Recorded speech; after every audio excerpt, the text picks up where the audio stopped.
In the quiet suburbs of Cedar Ridge, the sound of tranquility was supposed to be the norm. Rows of identical houses stood perfectly aligned, trimmed hedges marking invisible borders of civility. The neighborhood had an illusion of harmony, white fences, manicured lawns, and smiles that never reached the eyes. Beneath the surface, though, a quiet tension simmered, governed by the invisible hand of the Homeowners Association. And no one embodied that authority more ruthlessly than Karen Whitmore, the self-appointed queen of order. For 3 years, Daniel Brooks had lived peacefully at the edge of Cedar Ridge. His house wasn't the largest, but it was his pride. A small homestead on a corner lot, surrounded by open fields, and most notably, the pen that housed Clover, his gentle white goat. Clover wasn't just livestock, she was family. After his wife's passing, the animal had become Daniel's solace, his quiet companion in long, lonely days. Every morning he would feed her by hand, the rhythmic crunch of oats and her soft bleats filling the silence of a home once filled with laughter. But to Karen Whitmore, Clover represented chaos, a blemish on perfection. From her window across the street, she would watch the goat graze, eyes narrowing as if each blade of grass Clover chewed was a personal insult. To her, animals belonged on farms, not in respectable neighborhoods. It began with notes, slipped under Daniel's door, typed neatly, signed only as HOA compliance notification. Livestock not permitted under Section 14B, violation of neighborhood aesthetics, immediate removal required. Daniel ignored them at first, believing reason would prevail. Clover was quiet, clean, and confined. Surely no one could object to one small goat. But the letters multiplied and the tone sharpened. When Daniel refused to respond, Karen escalated. On a bright Saturday morning, Daniel woke to the sound of tires crunching gravel. A white van with the words "Animal Control" painted on the side stopped at the curb. 2 officers stepped out, clipboards in hand, scanning the yard. Clover bleated softly from behind her fence, unaware of the storm about to break. Karen stood at the edge of her driveway, arms crossed, satisfaction radiating from her smirk. She had called in the complaint herself, citing a dangerous and unsanitary situation involving unauthorized livestock. The officers approached Daniel, their tone apologetic but firm. They explained that a formal report had been filed, and they had no choice but to inspect. Within the hour, Clover was gone, loaded into the back of the van, frightened and confused. Daniel stood motionless, his fists clenched, his jaw tight. Karen didn't hide her glee. She waved as the van drove off, her voice carrying across the street in a sickly sweet tone, reminding him that rules are rules. But beneath Daniel's silence, something shifted. A cold calm replaced his grief. He didn't shout, he didn't confront her. He simply watched as she turned and walked back into her pristine home. And in that quiet moment, he made a promise that Cedar Ridge would remember long after the echo of Clover's bleat had faded. Days passed, but the neighborhood felt different. The whispers began, some pitied Daniel, others sided with Karen, yet no one spoke out loud. No one dared challenge the HOA president. The rules were her shield, and she wielded them like a sword. Daniel visited the local shelter where Clover had been taken, but he was met with bureaucratic indifference. The paperwork, the citations, the fines, it all led back to one source, Karen's report. She had built a wall of legality around her cruelty, but Daniel wasn't a man easily broken. Years in the military had taught him patience, precision, and the art of striking when the enemy least expected. He began to study the HOA, its bylaws, its budgets, its meeting minutes. Late into the night, he sat surrounded by papers, the glow of his laptop flickering across determined eyes. Every rule had a loophole, every signature a name, and Karen's name appeared everywhere. From landscaping funds to property maintenance bids, she had her hand in it all. It was then that Daniel realized something deeper. The HOA wasn't about maintaining beauty, it was about control. And Karen, hidden behind polite smiles and printed memos, was running it like a personal empire. One evening, as the sun dipped below the horizon, Daniel stood by the empty pen. The wind rustled through the grass where Clover once grazed. His heart ached, but his mind was clear. The time for silence was over. Karen thought she had taken his peace, but in truth, she had only awakened something she couldn't contain. He looked across the street at her perfect house, the flowerbeds lined like soldiers, the flag waving in the twilight. Behind those walls, she believed herself untouchable. She believed the HOA rules protected her. But Daniel knew something she didn't. Rules could be rewritten, and empires could crumble from within. That night he began his plan, quietly, methodically. With the same discipline that had once kept him alive in places far harsher than this neighborhood battlefield, he would not confront her with anger. He would dismantle her with precision. And as the lights in Karen's house flicked off, one by one, Daniel whispered to himself, "This isn't over, Clover. She'll pay for what she did to you." Cedar Ridge slept peacefully that night, unaware of the storm forming in silence. The next morning would bring smiles, morning jogs, and coffee cups raised in shallow greetings, but something invisible had shifted. The balance of power had begun to tilt, because sometimes revenge doesn't roar, it waits. And in that waiting, it becomes inevitable. The days following Clover's removal unfolded like a quiet war that only one man knew had begun. The sun still rose over Cedar Ridge, glinting off perfect lawns and white fences, but beneath that polished surface, Daniel Brooks was working in silence. To the neighbors, he appeared broken, a grieving man who had lost his only companion. But behind closed doors, the real work had started. Daniel's dining table transformed into a command center. Folders, printouts, and legal documents sprawled across its wooden surface like a battlefield map. Every HOA meeting transcript, every quarterly report, every expenditure that bore Karen Whitmore's name was laid bare under the sharp scrutiny of a man who had been trained to notice details others missed. He found patterns, small at first. Landscaping contracts awarded repeatedly to the same company, a business registered under Karen's cousin's name. HOA funds spent on community improvements that never materialized. Exorbitant maintenance fees charged to residents without proper breakdowns. It was corruption hidden beneath the language of compliance, buried under polished minutes and stamped approvals. Karen had built her reputation on order. But Daniel could see the cracks forming. He knew from experience that those who cling hardest to control often have the most to hide. At night, he drove through the neighborhood slowly, headlights dimmed, taking note of every property violation Karen ignored for her inner circle, her friends, her loyalists. Peeling paint here, unapproved decorations there, fences slightly too high. The hypocrisy was staggering. She enforced rules selectively, punishing those she disliked and protecting those who sang her praises. By the third week, Daniel had gathered enough to see the outline of a scheme, but he needed proof that would cut through her polished lies. The HOA office, located in a small rented building near downtown, was the heart of her operation. Inside were the original documents, unredacted and unedited.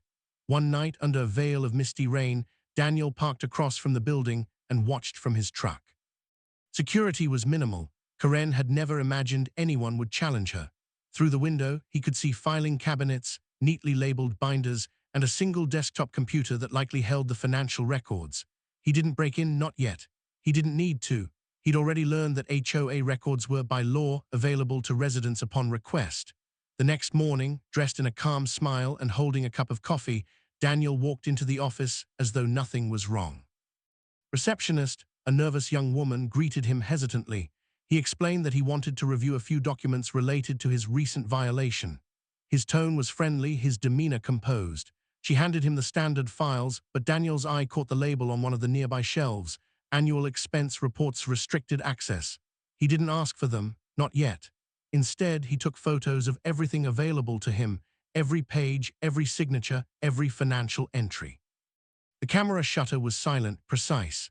By the time he left, he had over 200 images stored in his phone. Back home, he cross-referenced the new data with the documents he already had. What emerged was undeniable. Karen had been embezzling HOA funds for years. Thousands of dollars funneled into fake projects, unauthorized reimbursements, and inflated vendor payments. The money trail led directly to her personal accounts. The realization ignited something cold and focused within Daniel. It wasn't just about Clover anymore. This was about justice for every resident she'd bullied, every home she'd threatened, every life she'd disrupted in the name of control. But Daniel knew exposure alone wasn't enough. Karen was cunning, and she had the HOA board in her pocket. If he confronted her directly, she'd twist the narrative, paint him as unstable, and bury the truth under bureaucracy. Needed her to destroy herself. He began with small moves, anonymous tips sent to select neighbors, hinting at financial irregularities within the HOA. Anonymous posts appeared on the community forum late at night, signed only with the initials CR Watchdog. At first, the residents dismissed them as gossip, but as screenshots and photos surfaced, copies of invoices, payments to Whitmore Landscaping, and receipts that didn't match any known contractor, curiosity turned into suspicion. Whispers spread at the mailbox during morning walks. Even Karen's closest allies began to glance at her differently. Karen noticed the shift, of course. Her smiles became tighter. Her emails grew longer, filled with veiled warnings about malicious rumors. But Daniel wasn't done. He compiled a full dossier, dates, receipts, transactions, all neatly organized. And then he sent copies to 3 key places: the HOA's Regional Oversight Board, the local news outlet that covered community affairs, and finally, the State Housing Authority. He didn't sign his name. He didn't need to. The evidence spoke louder than any accusation. By the end of the week, the first cracks appeared. A notice was posted for an emergency HOA meeting to address ongoing allegations. Karen's confident tone faltered as she reassured the community it was a misunderstanding. But Daniel watched from his porch, knowing this was just the beginning. Late one evening, as rain began to fall again, Daniel stood by the window, watching the dim lights in Karen's house flicker. He knew she was scrambling, shredding papers, making calls, trying to close the walls around her empire. But it was too late. Revenge wasn't about noise, it was about timing, and Daniel had been patient long enough. As the thunder rolled in the distance, he printed one last document, a photograph of Clover, standing in the sun with Daniel's wife smiling beside her. He pinned it on his wall above the stacks of papers, a silent reminder of why he started. Cedar Ridge had been Karen's kingdom, but kingdoms fall, and soon everyone would see who the real villain was. The storm outside deepened, wind howling through the quiet streets, and in that sound, Daniel heard a promise, the sound of justice approaching. The morning of the emergency HOA meeting arrived like a storm disguised in sunlight. Birds sang, sprinklers whispered across manicured lawns, and yet every house on Maplewood Lane seemed to hum with quiet tension. For years, Karen Whitmore had ruled Cedar Ridge with the precision of a dictator cloaked in politeness. Now, the whispers that had lingered like smoke were finally turning into fire. Daniel sat on his porch, his coffee untouched, eyes fixed on the cul-de-sac across the street. Residents in pressed shirts and uneasy smiles gathered near the community center, their voices low but urgent. For the first time, the neighborhood that once bowed to Karen's authority looked divided. The air was heavy with suspicion and curiosity. Karen emerged from her house just before 10, a vision of forced composure. Her signature red blazer gleamed under the morning sun, her blonde hair styled perfectly, her lips curved into the kind of smile that dared anyone to question her control. She held a thick folder close to her chest, as though it were a shield. Her eyes flicked toward Daniel's home briefly. He didn't move, didn't flinch. That small act of indifference unsettled her more than any accusation could have. Inside the community hall, the meeting began under the sterile buzz of fluorescent lights. Dozens of residents filled the folding chairs, their faces tense, their arms crossed. Karen stood at the podium, voice steady, rehearsed. She spoke of unfounded rumors and malicious fabrications meant to sow discord. Her words were polished, her tone smooth, but her hands trembled ever so slightly as she shuffled her papers. Then came the moment she hadn't anticipated. One of the residents, an older man from Birchwood Street, stood up holding printed copies of the financial records Daniel had leaked. The room erupted in a chorus of gasps and questions. Karen's confidence fractured instantly. She demanded to know where he got them. Claimed they were misinterpreted, but every denial dug her deeper.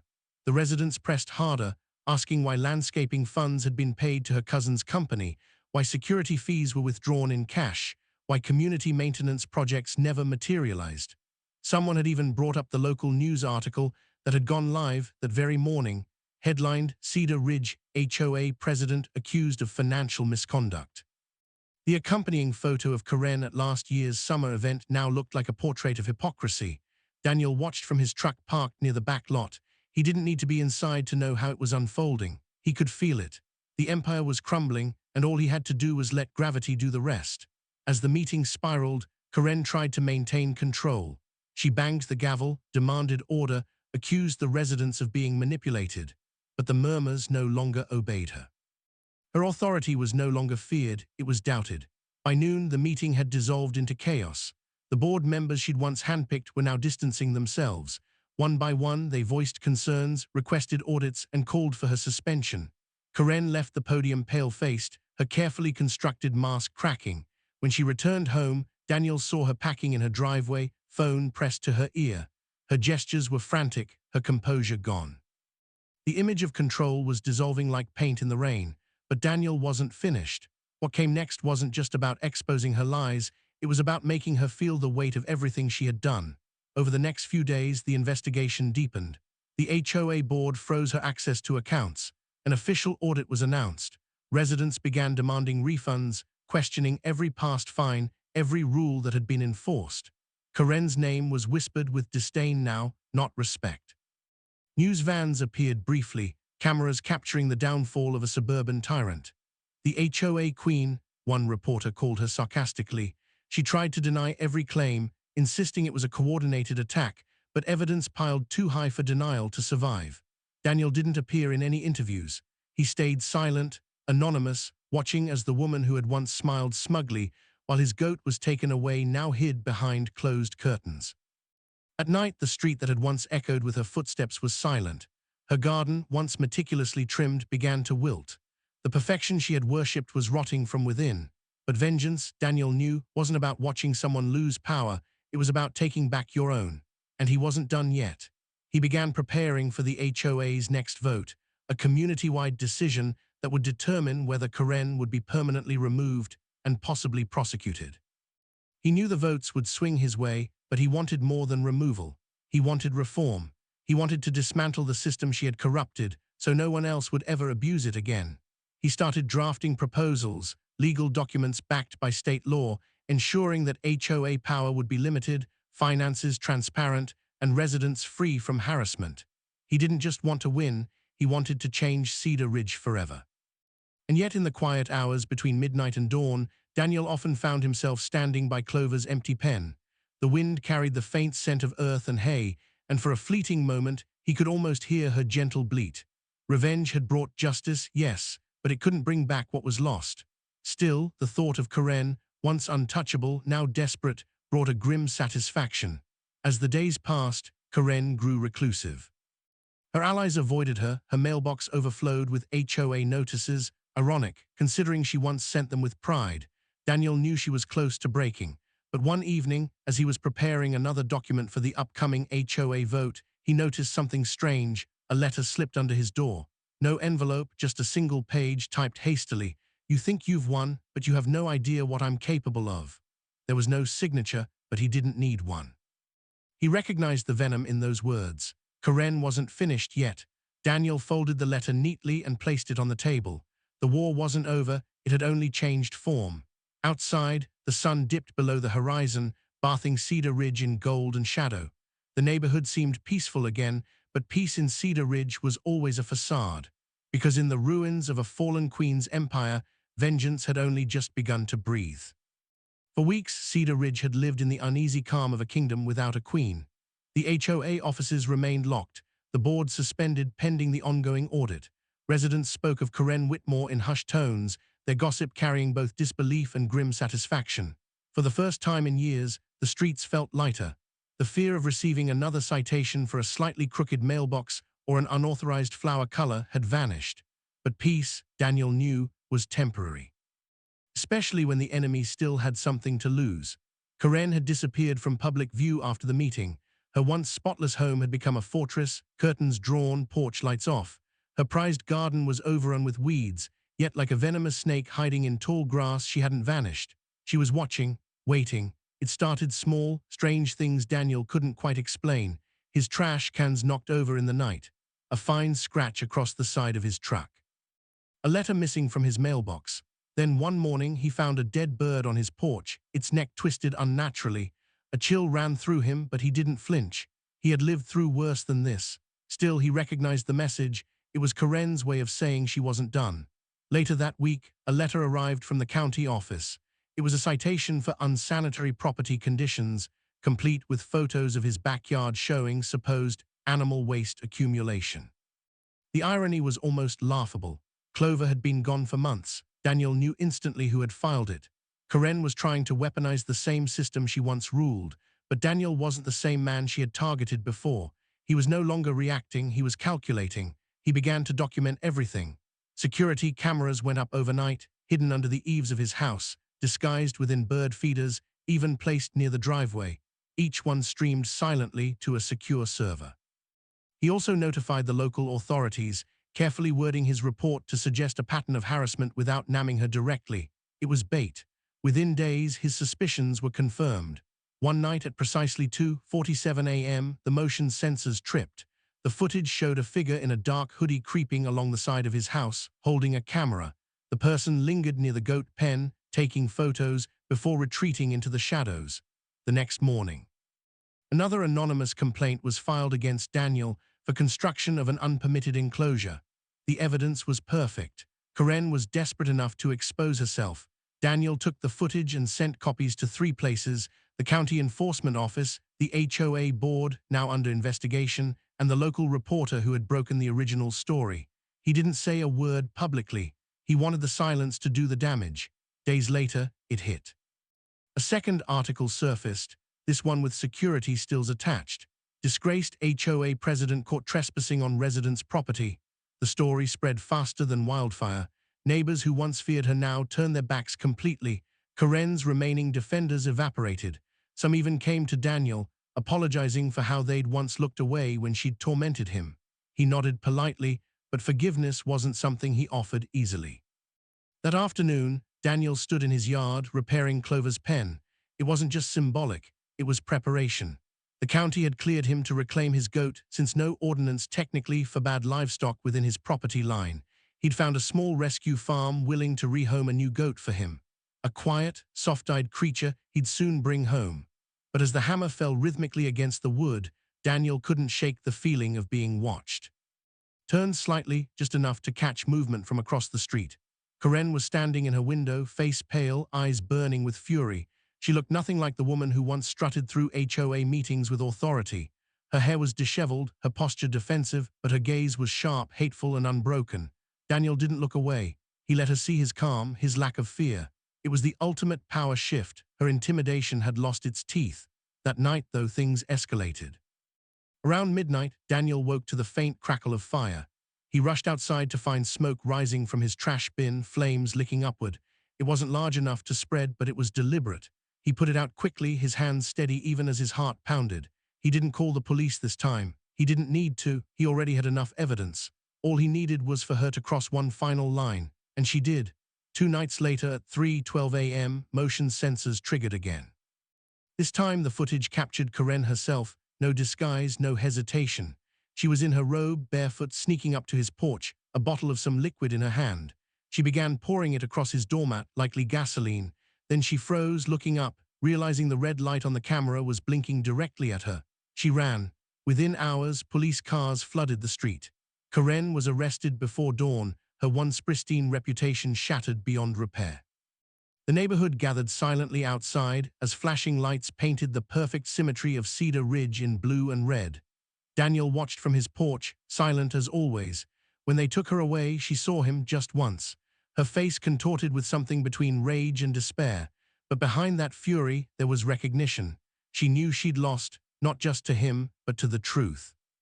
The next morning, the HOA board released an official statement disbanding the association indefinitely pending legal review. For the first time in years, Cedar Ridge was free from her reign. Daniel stood in the morning light, breathing in the clean air. Justice had come, but it wasn't loud. It was quiet, thorough, inevitable. Still, he didn't feel triumphant, only resolved. He defended his home, his right to peace, his memory of Clover. And though the scars remained, there was a strange beauty in seeing the balance restored. Later that week, he drove out to the rescue farm and brought home a new goat, a gentle brown one he named Willow. As she stepped into the yard, her hooves crunching softly on the gravel, Daniel felt something loosen inside him. Cedar Ridge had changed. The neighbors waved now, not out of politeness, but respect. The tyranny was gone, the rules rewritten. And though the shadow of what had happened would never fully fade, there was peace again. But somewhere deep down, Daniel knew that people like Karen never truly disappear. They just wait for new places to poison. He didn't care. He had faced her, beaten her at her own game, and reclaimed his life. And this time, if anyone came for him, or for Willow, he'd be ready. Morning sunlight washed over Cedar Ridge like a sigh of relief. For the first time in years, the neighborhood looked alive, not curated, not patrolled by petty power, but genuinely alive. Children rode bicycles down the street without glancing nervously at the corners for rule enforcers. Neighbors tended their gardens freely, flowers blooming in colors that had once been non-compliant. The perfect order Karen Whitmore had once demanded was gone, replaced by something far better: freedom. But the calm carried an echo. The storm had passed, yet the wreckage it left behind still lingered. Karen's arrest had made local headlines for days. The footage from Daniel's cameras circulated across news outlets and online forums, a suburban tragedy of control gone mad. Former HOA members were questioned, records subpoenaed, funds traced. Every layer peeled back revealed new corruption, fake maintenance projects, kickbacks, and years of extortion masked as community enforcement. The HOA was officially dissolved. The neighborhood would now operate under a voluntary association, a far gentler, transparent structure. Most residents cheered. Some mourned the illusion of order, though they would never admit it aloud. For Daniel, the days that followed felt quiet in a way that was almost foreign. There were no more letters taped to his door, no patrols from Karen's compliance committee. Just silence, broken only by the occasional bleat of Willow, the brown goat who had come to fill Clover's empty pen. Every morning Daniel fed her, his movements unhurried. Sometimes, as she chewed contentedly beside him, he found himself talking softly to her, not in words meant for understanding, but in tones that filled the air with something warm. He had spent so long fighting that he had almost forgotten what peace sounded like. Yet peace, he learned, carried its own kind of loneliness. The battle with Karen had consumed him for so long that when it ended, the emptiness felt strange. He had won, but victory had a hollow echo. His evenings were quiet, his table clear of papers and evidence, his mind uncertain of what came next. Still, justice had been done, that mattered. From the local paper, he learned that Karen had been released on bail pending trial. The charges were serious: harassment, trespassing, attempted property damage, and financial fraud. Her lawyer argued for leniency, claiming mental distress and a temporary lapse of judgment. But the community wasn't buying it. The neighbors she'd tormented for years now came forward with their own complaints, adding to the mountain of evidence against her. She had become a symbol, not of authority, but of corruption exposed. One afternoon, a knock echoed at Daniel's door. It was an older woman named Mrs. Porter, who lived 2 streets over. She carried a basket of cookies and a trembling smile. She thanked him, not for revenge, but for courage, for standing up when everyone else had been too afraid. Others followed in the days after, small gestures, quiet gratitude. It wasn't fame he sought, but acknowledgement that his fight had mattered. Daniel didn't speak much during these visits. He simply nodded, grateful in his own quiet way. Cedar Ridge was healing, and so was he, but not everything stayed buried. A month after Karen's arrest, a black car parked briefly near her old house. The property had been foreclosed, its shutters closed, the lawn overgrown. Daniel watched from across the street as a man in a dark suit stepped out, retrieved a box from the porch, and left without a word. Curious, he checked the public records later that week. The property was being repossessed, all assets liquidated to repay HOA restitution. Karen's empire had turned to dust. Still, the thought of her haunted him, not out of fear, but fascination. How easily one person's hunger for control could destroy everything around them. He had seen that same hunger before in darker places during his years of service. Power always corrupted, but in suburban America, it wore pearls and smiled while doing it. On the first weekend of spring, Cedar Ridge held a community gathering, its first real one in years. No rules, no fines, no approvals required, just neighbors, laughter, and sunlight. Daniel arrived late, Willow grazing in the yard nearby. He stood at the edge of the street, watching as people chatted freely, as children painted fences, as music drifted lazily through the air. For a moment, he allowed himself to breathe. The new association president, a humble man named Joe, approached him and thanked him publicly for restoring fairness. The crowd applauded softly. Daniel raised a hand, modestly deflecting the praise. He had